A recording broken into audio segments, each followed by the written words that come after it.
suis triste, mon âme est fatiguée,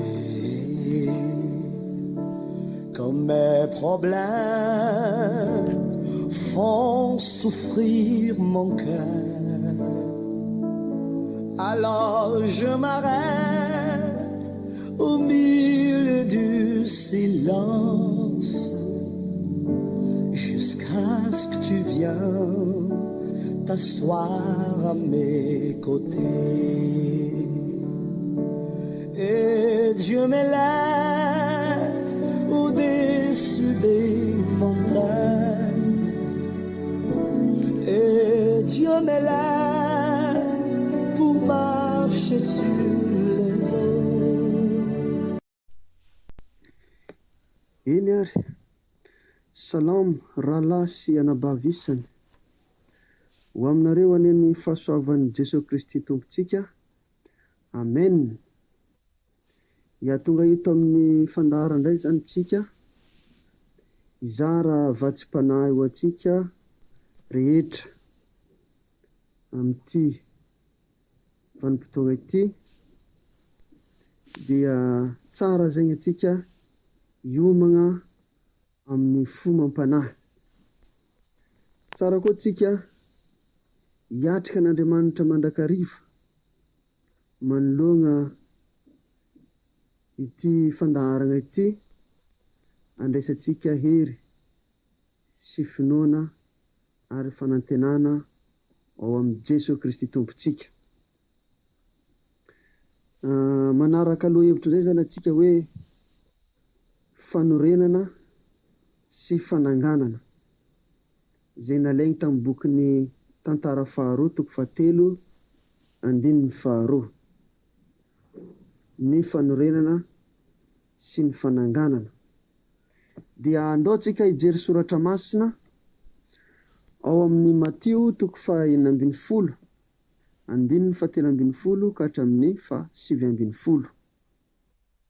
Matio toko 9:12, 17:12 ka hatramin'ny 7:12. Izay mivaky toy izao amin'ny anarany Jesosy. Ary rehefa tonga tany amin'ny faritanin'ny Kasaria Filipo Jesosy, dia nanontany mpianany izy ka nanao hoe: ataon'olona ho iza moa aho ny zanak'olona? Dia hoy ireo: hoy ny sasany Jaona mpanao batisa, ary hoy ny sasany Eli, ary hoy ny sasany Jeremia na anankiray amin'ny mpaminany. Ary hoy Jesosy taminy: fa ianareo kosa manao ay ho iza? Ary namaly Simona Petera ka nanao hoe: ianao no Kristy zanak'Andriamanitra velona. Dia namaly Jesosy ka nanao taminy hoe: sambatra ianao ry Simona Barjona, fa tsy nofa mandraha no nanehoanao izany, fa ny Raiko izay anan-danitra. Ary zaho milaza aminao koa, ianao no Petera, ary ambonin'ity vatolampy ity no ahoroko ny fiangonako, ary ny vavahadin'ny fiaina tsy hita tsy haharesy azy. Omeko anao ny fanalahidin'ny fanjakan'ny lanitra, ka na inona no fehezinao ety ambony tany dia ho fehezina anan-danitra, ary na inona no vahanao ety ambony tany dia ho vahana anan-danitra. Amen. Amen. Eto ry havana ny tenin'Andriamanitra mitarika atsika ania atakatra ny lohahevitra hoe fanorenana ny tranon'Andriamanitra. Fanorenana ny tranon'Andriamanitra. Raha ity texte ity zany no jerentsika, misy zavatra lehibe no asongadiny Jesosy eto. Misy zavatra lehibe ary mahavarina le izy mahavariana le izy, tsy tahaka nataon'ny Sôlômôna izay nanorona ny tempoly ny nataon'i Jesosy eto, fa zavatra mahagaga, zavatra sarotra dininy laligny nefa mitondra fahasoavana ho an'ny olona rehetra. Tsara manko mazava zegny le riavana ny fomba nentin'ny Sôlômôna nanorona sy nanangana ny tranon'Andriamanitra na ny tempoly. Ary zany no ambarany rahazahantsika zay ny fananganan'ny Sôlômôna le tranon'Andriamanitra, de misy zavatra tsy maintsy nijerena ny toerana, nijerena koa ny olona, nijerena koa ny refiny, nijerena zavatra maro isan-karazany. Ary zany mazava-dehibe ny fahendrenan'ny Sôlômôna ka nazahoana nametraka ty lohevitra ty hoe fanorenana. Zava-dehibe koa ry havana ny fanorenana sy fananganana eo amin'ny zavatra rehetra kasaitsika, eo amin'ny zavatra rehetra zay eritreretitsika. Zava-dehibe koa zany. Ary zany mampiavaka ilay nataon'i Jesosy eto. Ny zavatra tsara ho fantatra ry havana na amin'ny nataon'i Jesosy teto tamin'ny mpianatra, dia rehefa tonga teo amin'ny Jesosy rehefa tonga Jesosy teo amin'ny mpianatra, de nanontany zany Jesosy tamin'ny mpianatra. Ino ma ny fagnontaniana nataon'i Jesosy hoe ataon'ny olona ho iza ma ny zanak'olona? Zay zany fagnontaniana napetraka Jesosy tamin'ireto mpianatra reto. Ataon'ny olona ho iza ma ny zanak'olona? Dia samby namaly ny mpianatra, de nahita valiteny anankitelo zany ny mpianatra. De zao zany ny valiteny voalohany: ianao no Jaona mpanao batisa. Zay zao ny valin'ny fagnontaniana voalohany. Valin'ny fagnontaniana faharoa hoe ianao i Elia mpaminany, ianao Jeremia mpaminany. Zay zany agnisan'ny zavatra valiteny nataon'ny mpianatra teto ry havana. Zay agnisan'ny zavatra valiteny. Ka zavatra matolagaga nefa tsy afa-po zany ny Jesosy tamin'ny valitenin'ny mpianatra, mbala niveriny nanontany ndray: ary ianareo kosa manao ahy ho iza? Ary ianareo kosa manao ahy ho iza? De tonga de nanambotra zany Petera tamin'ny koragna. Petera kosa nilaza hoe ianao ilay Kristy zanak'Andriamanitra velona, ianao ilay Kristy zanak'Andriamanitra velona. Ary zany no zavatra tadiavin'Andriamanitra ry havana, zany zavatra tadiavin'i Jesosy. Aiza amin'ireto olona ireto no misy toerana tsara, mandrefy mihitsy zany Jesosy hoe amin'ny olona, amin'ny mpianatra zay marobe. Tonga teo zany mandrefy izy hoe aiza amin'ireto mpianatra reto no misy toerana tsara. De mazava ho azy ry havana, rehefa izany no teny nambarany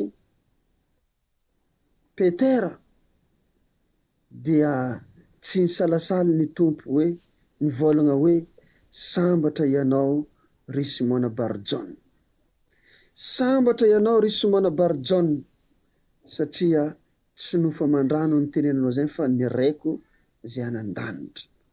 Ary zany mazava-dehibe agnisan'ny fagnanaovagna sondazy na hoe fagnanaovagna fijerena le toerana.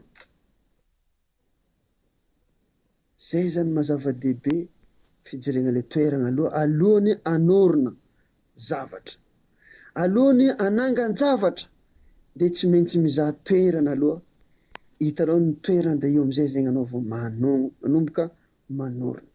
Ary zany no zavatra nataon'i Jesosy teto tamin'ny mpianatra 12 dia teo amin'ny Petera izy nahita zavatra tsara.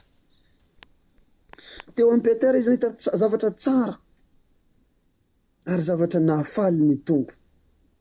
Dia ny filazan'ny Petera hoe ianao no Kristy zanak'Andriamanitra velona. Zava-dehibe zany ry havana. Zava-dehibe ny filazan'ny tompo fa ianao le zanak'Andriamanitra velona. Ary ambonin'izany zavatra rehetra zany. Zany ny zava-dehibe. Zany ny zava-dehibe indrindra. Filazana hoe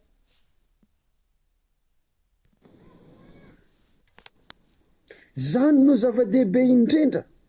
Ny filazany Petera hoe fa ianao no Kristy zanak'Andriamanitra velona. Amen. Ary zany ny fahasambarana izany ry havana. Zany no fahasambaran'ny olona anankiray. Zany no fahatakaran'ny olona anankiray. Zany no fisian'olona anankiray mahatakatra zavatra lalina ary zavatra tian'Andriamanitra. Olo manakory ma olo sambatra?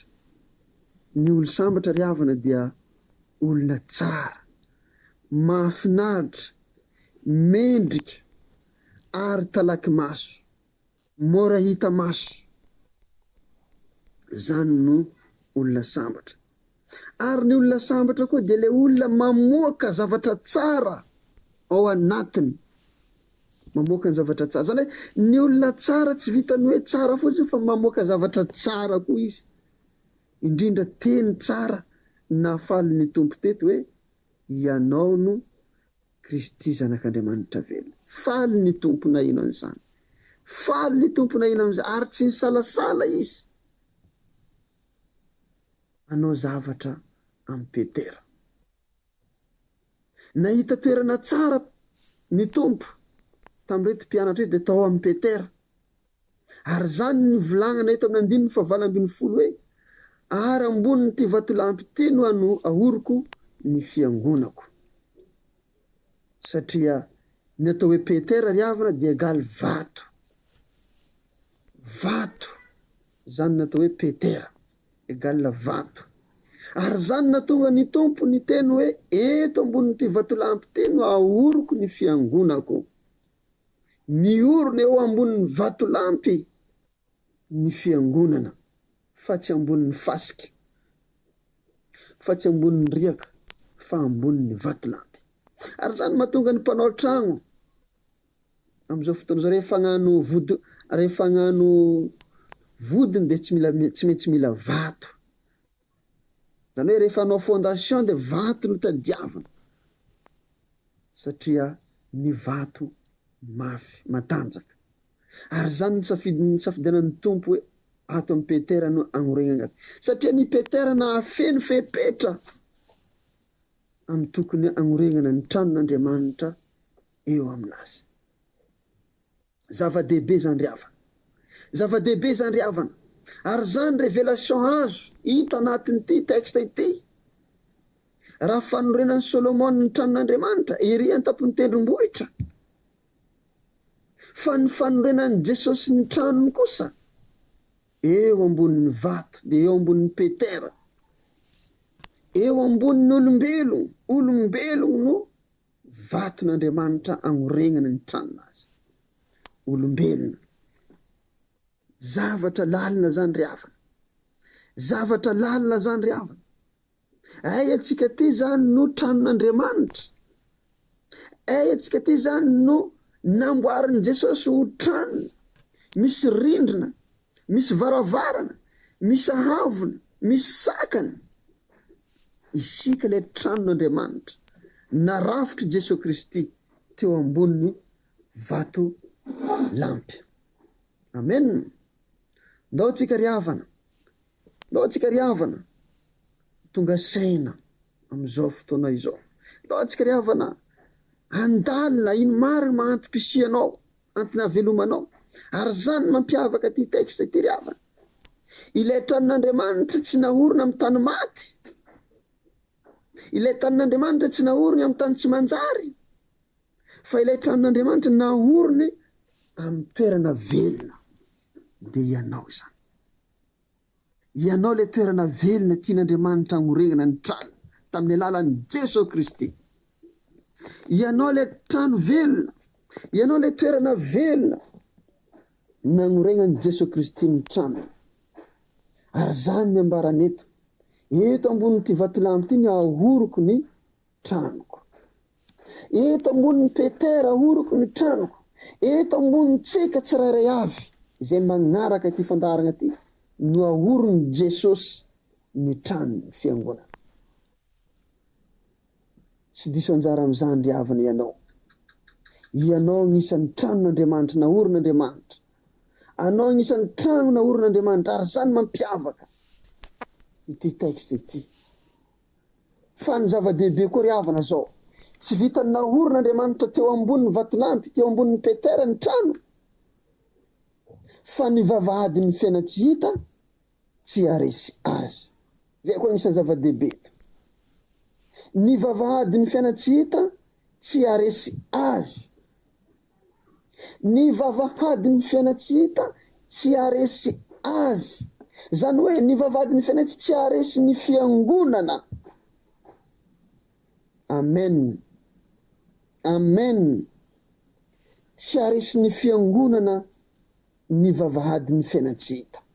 Ary zay ny point fort ny olona anankiray manaiky iorenany ny fiangonan'Andriamanitra, manaiky ananganany Jesosy Kristy ny fiangonana. Zava-dehibe amin'Andriamanitra zany ry havana, zava-dehibe amin'ny Jesosy Kristy zany ry havana. Koa alahoery fa izany no takian'Andriamanitra amintsika, izany no tadiavin'Andriamanitra amintsika, izany no ampahafantarin'Andriamanitra antsika ao fisiany atsika tsiraikiray avy anaiky fa i Jesosy Kristy ilay Andriamanitra manorona ny fiangonany eo amintsika tsiraikiraiky avy.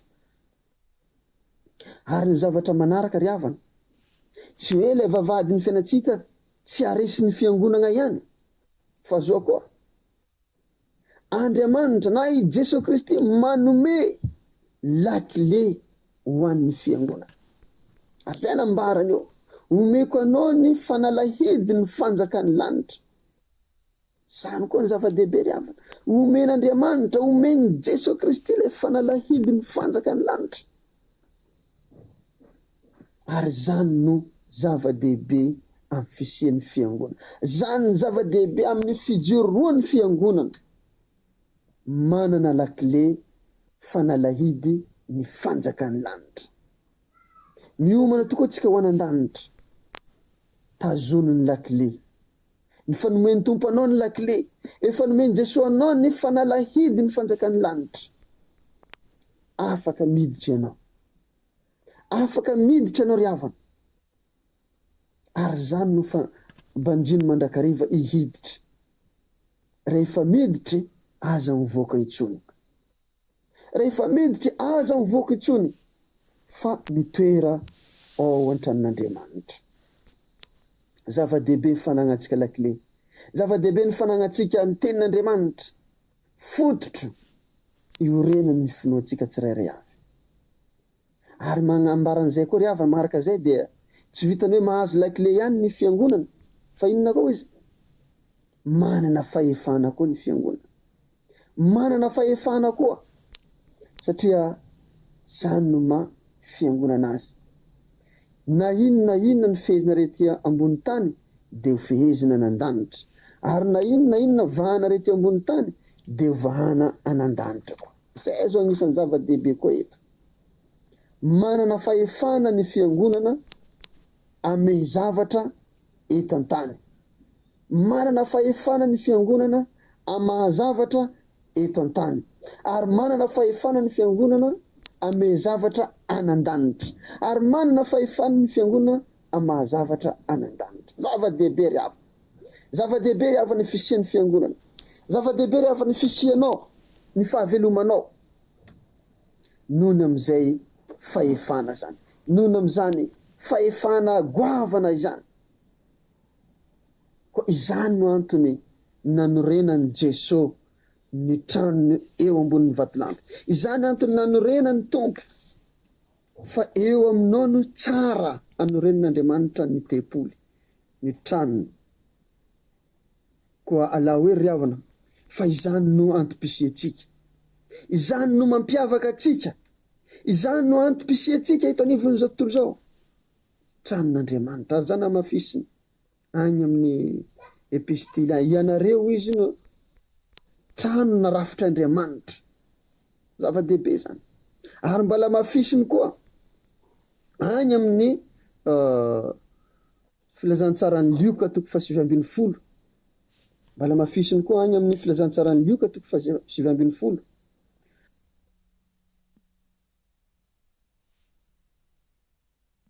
Mbola mafisiny koa any amin'ny filazantsarany Lioka 7:20, 5:7 ka hatramin'ny 7:7. Any magnambara mazava tsara koa ny Tompo, magnambara mazava tsara koa ny Tompo hoe ny tranoko dia trano fivavahana, fa ianareo indray manao azy firin'ny Jolay. Zay io zava-dehibe, tonga de magnazava mihitsy ny Tompo, tonga de mampianatra mihitsy ny Tompo fa ny tranoko izy atao hoe trano fivavahana. Amen. Trano fivavahana ho an'ny olona rehetra ny tranon'Andriamanitra, trano fivavahana ho an'ny firenena rehetra ny tranon'Andriamanitra, trano fivavahana ho an'ny zavatra rehetra ny tranon'Andriamanitra.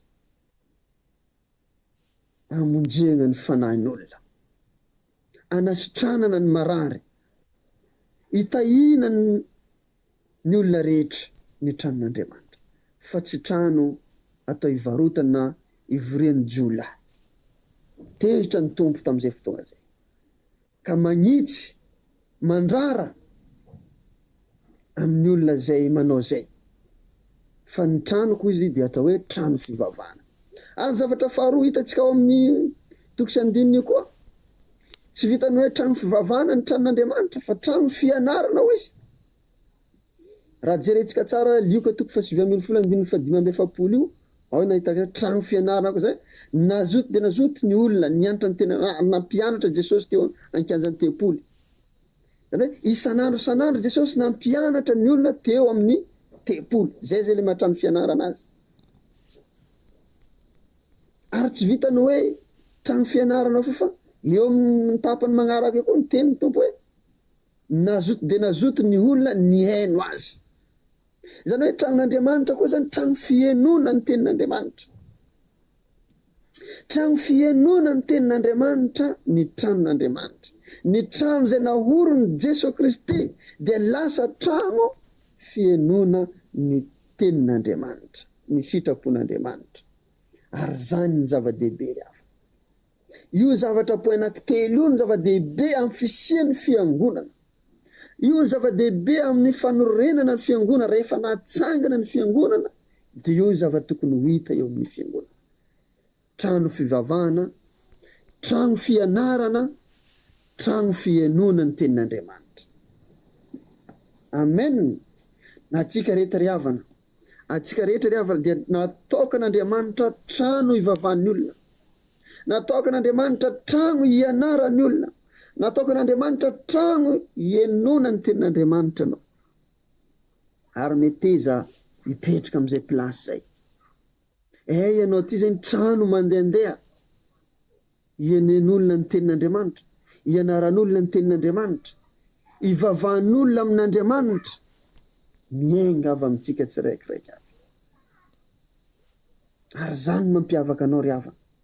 Ary zany tsy nadiso safidany Jesosy ny fisafidany Petera, satria Petera égale vato, ary tsy vato maty fa vato velona.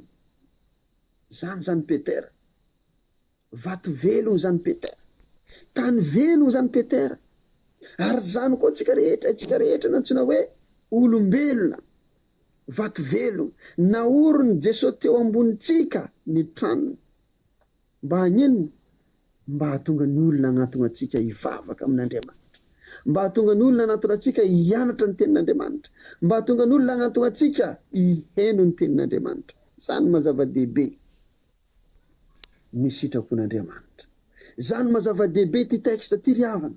Raha miresaka hoe fanorenana sy fananganana itsika, de eto Jesosy manambara tsara, eto ambonin'ity vatolampy ty no ahoriko ny fiangonako. Eto dikan'izany eo aminao no anorenan'i Jesosy ny fiangonany, mba ho hitan'olona fa ianao le fiangonan'i Jesosy Kristy, ianao le fianarany ny olona rehetra momba ny Jesosy Kristy, ianao no ianon'olona rehetra fa ao aminao ny tenin'Andriamanitra hitondra famonjena, hitondra fanafana, hitondra hery, hitondra finoana sy fanantenana. Ry havana, meteza anaiky safidin'i Jesosy, ho anao zay manaraka ty fandarana ty, miona aminao ny tompo, miona amintsika ny tompo niany, magnambara fa ianao le trano narafitr'Andriamanitra, ianao le trano narafitry ny Jesosy Kristy, mba ho fitaovana, mba ho tena trano velona isika, afaka arahan'olona maro samihafa, mba ho trano velona, tsy hoe trano vita natsangana fosy de eo, fa trano vognony hiasa ho an'Andriamanitra, trano vo natanteraka ny bekon'Andriamanitra. Koa meteza ry hafa, zava-dehibe ny fisianao, zava-dehibe ny fahavelomanao, ka manaiky ho tranon'Andriamanitra, manaiky ho tranon'Andriamanitra, ka hatonga ny olona anatona anao hivavaka, hatonga ny olona hianatra aminao isan'andro isan'andro, satria mahita izy fa anao le tranon'Andriamanitra. Mahatonga olo ty hiaina anao isan'andro isan'andro sa mahita olo sa anao no tranon'Andriamanitra. Koa meteza ry havana ho tonga am'izany tsika, meteza ry havana anaiky an'i Jesosy Kristy tompontsika amin'ny finoana sy fanantenana, ahatakaratsika zay tena sitrapon'Andriamanitra velona, ka andehanantsika araka ny sitrapony, anakentsika amin'ny vavantsika, amin'ny foantsika, fa trano narafitr'Andriamanitra tsika rehetra, anambara ny filazantsarany Jesosy Kristy, anambara amoaka zavatra tsara ao anatsika isika, de hoe ianao le Kristy zanak'Andriamanitra velona, ianao le Kristy zanak'Andriamanitra velona, zay nahatonga ny fahasambarany voaka tao amin'ny Petera. Ary tahaka zany koa tsika, raha mba mamoaka zavatra tahaka zany amin'ny Jesosy Kristy tompo atsika, de ivoaka koa ny tenin'i Jesosy, ianao le sambatra, ary misy zavatra mivoaka avy agny anatsika tsara. Koa la hoe ry havana manomboka zao, trano narafitr'Andriamanitra tsika io, ary trano ivavahan'olona, trano ienon'olona, trano ianaran'olona ny tenin'Andriamanitra. Aoka tsika rehetra manomboky niany ho tonga amintsika zay tenin'ny tompo zay, mba andraisantsika finoana sy fanantenana, ary andehanantsika amafy ny sitrapon'Andriamanitra, amafy ny tenin'Andriamanitra. Ninino zavatra kasaitsika agny, tsarova fa ianao le vato anorenana ny sitrapon'Andriamanitra. Ary tahaka zany koa na ninino zavatra tianao atsangana ry havana, tsarova fa anao le vato fehizoro, anao le vato na ny tenenan'i Jesosy hoe eto ambony ty vatolampy ty no ananganako ny tranoko.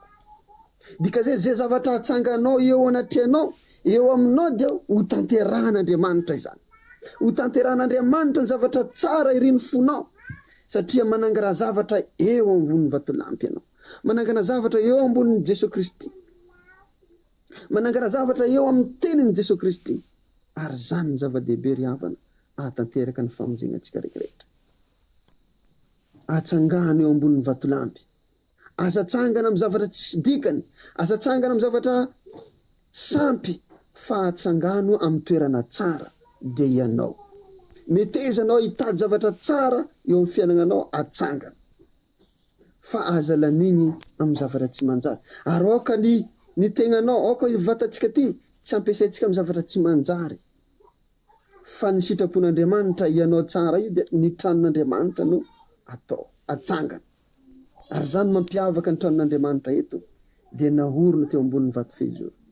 Aoka tompo, aoka tsika ry havana, anaiky zany araka ny sitrapon'Andriamanitra dia meteza mandrakariva mba ho tranon'Andriamanitra isika, ary aza ampiasaina amin'ny zavatra tsy manjary ny tenantsika satria tranon'Andriamanitra io. Ampiasao amin'izay ilan'ny tompo azy mba tsy hahatonga ny tompo tezitra. Ianareo indray manao azy tranoko tranon'ny jolahy, sanatria riavana, sanao tranon'ny tompo tranon'ny jolahy tsika. Ary zany mafisy ny apôstôly, ny anareo tempolon'ny fanahy masina, raha misy manimba ny tempolon'Andriamanitra dia hosomban'Andriamanitra koa izy.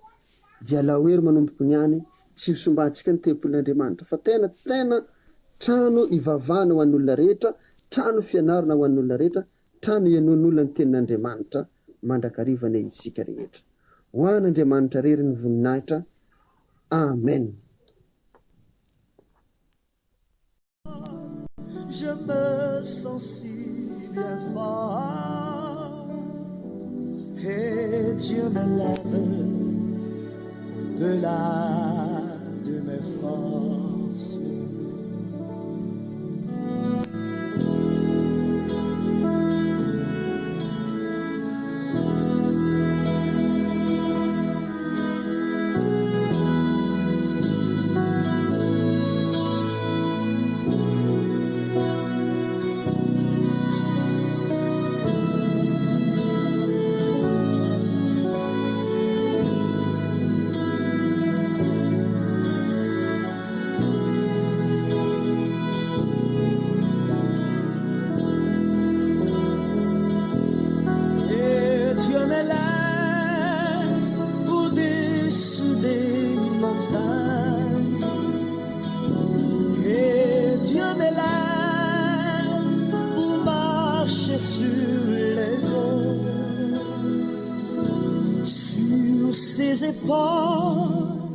Je me sens si bien fort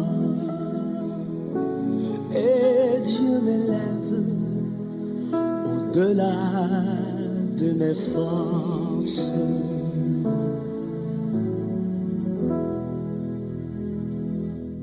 Et Dieu m'élève au-dessus des montagnes. Et Dieu m'élève pour marcher sur les eaux. Sur ses épaules, je me sens si bien fort. Et Dieu m'élève au-delà de mes forces. Et Dieu m'élève au-dessus des montagnes. Et Dieu m'élève pour marcher sur les eaux. Sur ses épaules, je me sens si bien fort. Et Dieu m'élève au-delà de mes forces. Et Dieu m'élève au-delà de mes forces.